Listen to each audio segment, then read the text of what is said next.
Have you ever wondered if you really exist? Have you ever looked at a picture but couldn't find yourself in it? Welcome to Nightmare 1S. Today we will enter a dreamy story, the Underworld, where the boundary is divided. If you love mysterious, creepy, and dramatic stories, don't forget to like, share, and subscribe to not miss the next videos. Are you ready? Let's get started. I was exhausted, trying to get up to pull the blanket over my legs despite the creaking of my spine. I love winter, even though it makes me physically and mentally miserable. It is hard to have a real winter in Saigon. For the past week, I have been sleeping soundly in bed, letting the world collapse beneath my feet, letting 152 Vietnamese tourists escape in Taiwan, a whole group of Vietnamese tourists get bombed in Egypt, a tropical depression is making landfall, my mother's nagging, or just the meowing of my cat asking for affection. You texted me asking what I thought about those events. I could only read the message and continue my journey to bury my head in sleep, not knowing what else to say when my head is empty, truly empty. There were times when I wanted to turn myself into a vegetable, just lying there and breathing in the remaining air in the shabby, dilapidated house we were living in. I was tired of wiping and catching every drop of rainwater seeping through the roof.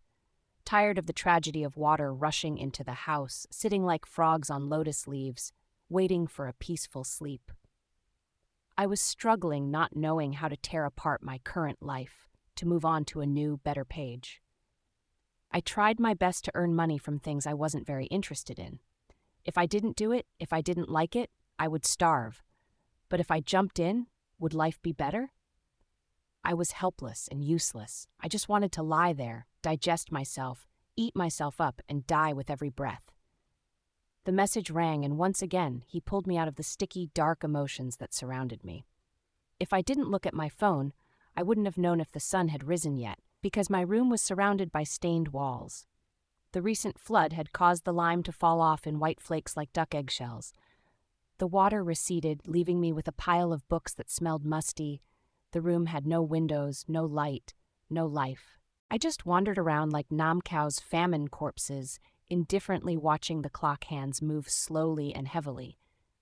It was so wonderful that I was living and experiencing the lives of Mi, Ho, and Chi, living with the pain they had gone through, living like a person in the underworld. He, a man with many ambitions and ambitions. This morning, at only 5 a.m., he was already at the center of Vung Tau City to run communications for the company's project. He took pictures and sent me the activities of the people in the early morning, the silvery fish struggling under the net, the scene of the dawn on the sea, the scene of round baskets floating on the waves.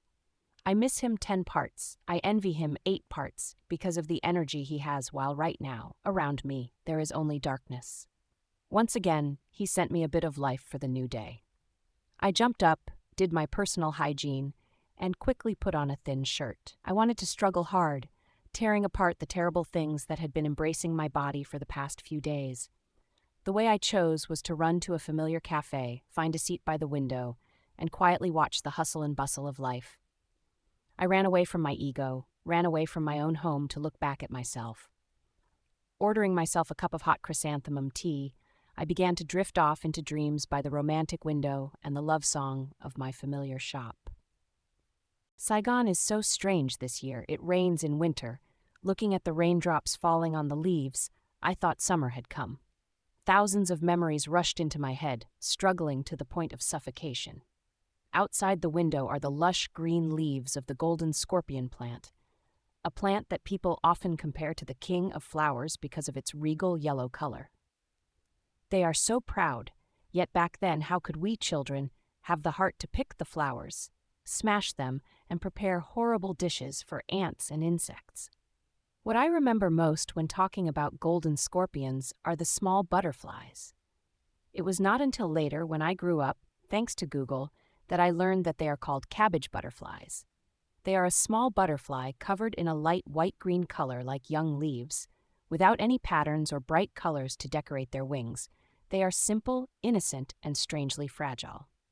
On sunny days, they often fly a lot on the yellow scorpion trees, creating a very poetic scene. That image still haunts me when I think back to my childhood memories. The girl sitting behind said, in a very soft voice, "Sister, Do you have any tissues? Can I have one?" I turned around to look at her. A little girl about 8 years old, wearing a white dress, was smiling, waiting for an answer. In her hand was an old Canon camera. "No, I don't have any," I replied and turned my face up to continue letting my soul follow the raindrops falling by the window. In just a short moment, I realized that the girl had a bright smile with teeth as even as corn. Her short hair was as fluffy as clouds drifting on a beautiful sunny day. She approached the window where I was sitting. She raised the camera to eye level, pointed the lens at the scenery outside through the window. Suddenly, she turned to me and took a picture. The sudden flash of the light blinded me to the point of discomfort. "What are you doing?" I was irritated. "Taking a picture of you," she said, and then smiled as if nothing had happened. She came closer and showed me the picture she had just taken. Am I pretty? I looked at the camera screen. The bare chairs in the shop were so boring. On the table was still the cup of tea I was drinking. But where was I? I looked up at her. I was still in shock when she returned me a gentle smile. The bottom of her eyes were as clear as the puddles outside, the whole sky, the yellow scorpion leaves swaying in the cold winter rain. Where am I? I screamed out loud in my own thoughts. She ran back to her table, leaving me in a state of shock and fear. Had my eyes been buried in dreams for too long, so long that I could no longer find myself? Strange, did I see a ghost, or did I no longer exist in this world? Impossible, I reassured myself. The old Canon camera she wore dangling around her neck made her look like a journalist, a professional photographer. But wait, she was only about 8 years old. Who are you?